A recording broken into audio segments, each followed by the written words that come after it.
नमस्कार मंडळी, तुम्ही पाहत आहात इनसाइट्स महाराष्ट्र।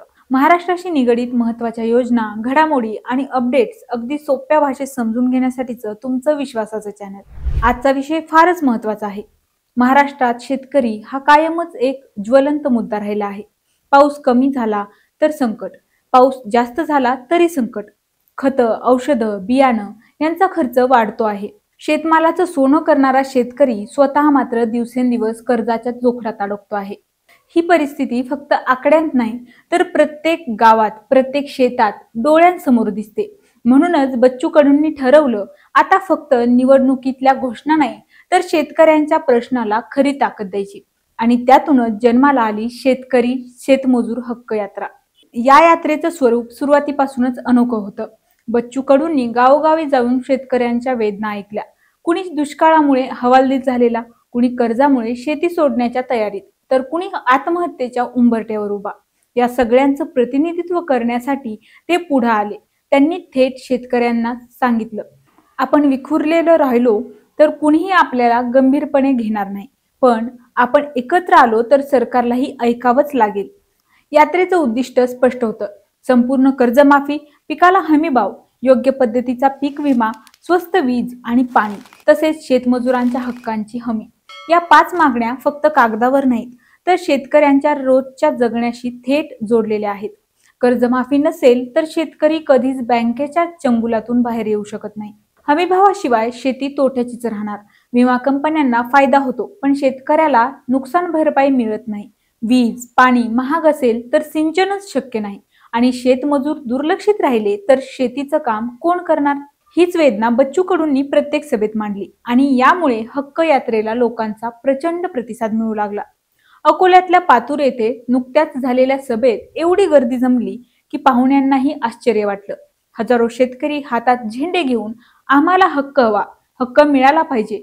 त्या सभेत बच्चू भाऊंनी स्पष्ट शब्दात सांगितलं, 28 ऑक्टोबरला सगळ्यांनी नागपूरला जमायचं आणि जोपर्यंत आमच्या मागण्या मान्य होत नाहीत तोपर्यंत आम्ही नागपूरवरून उठणार नाही। नागपूरचं आंदोलन हे फक्त एक मोर्चा नाही तर एक ऐतिहासिक क्षण ठरू शकतो, कारण इथे फक्त कर्जमाफी नाही तर शेतकऱ्यांच्या भविष्यासाठी लढा आहे। सरकारने मागण्या मान्य केल्या तर शेतकऱ्यांना खरा दिलासा मिळेल, आत्महत्या कमी होतील, शेती परत नफ्यात जाईल आणि ग्रामीण अर्थव्यवस्था उभी राहील। पण जर मागण्या मान्य झाल्या नाहीत तर आंदोलन अजून तीव्र होईल। बच्चू भाऊंनी आधीच इशारा दिला आहे, महाराष्ट्र बंद करण्यास आम्ही मागे पुढे पाहणार नाही। आता प्रश्न असा आहे की या मागण्या खऱ्या होऊ शकतात का? इतिहास पाहिला तर 2008 मध्ये केंद्र सरकारनं 70,000 कोटींचा कर्जमाफी केली होती। 2017 मध्ये महाराष्ट्र सरकारने 30,000 कोटींची कर्जमाफी दिली। म्हणजे कर्जमाफी शक्य आहे, पण त्याचा बोजा थेट राज्याच्या खजिन्यावर येतो। स्वामीनाथन आयोगाचा फॉर्म्युला लागू केला तर शेतकऱ्याला खरा हमीभाव मिळेल, पण बाजार व्यवस्था आणि सरकारी खरेदी यंत्रणा पूर्णपणे बदलावी लागेल। विमा कंपन्यांचा गोरखधंदा बंद करून थेट सरकारनं हाताळलं तर शेतकऱ्याला भरपाई मिळेल, पण हे करण्यासाठी राजकीय इच्छाशक्ती लागते। सरकारचं यावर काय मत आहे? सत्ताधाऱ्यांनी नेहमीच असं सांगितलं आहे की पूर्णपणे कर्जमाफी करणं हा फक्त तात्पुरता उपाय आहे, कायमस्वरूपी नाही।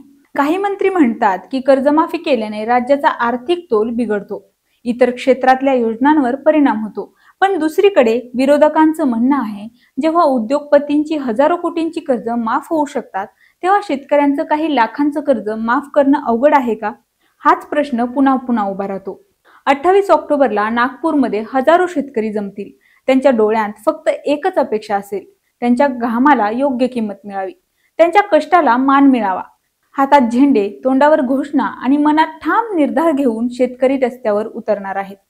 हा फक्त एक मोर्चा नसेल तर तो महाराष्ट्राच्या शेतकऱ्याच्या आयुष्याचं भविष्य ठरवणारा क्षण असेल। शेवटी एवढंच, शेतकरी वाचला तर महाराष्ट्र वाचेल, शेतकऱ्याला न्याय मिळाला तरच या भूमीला खरं समाधान मिळेल।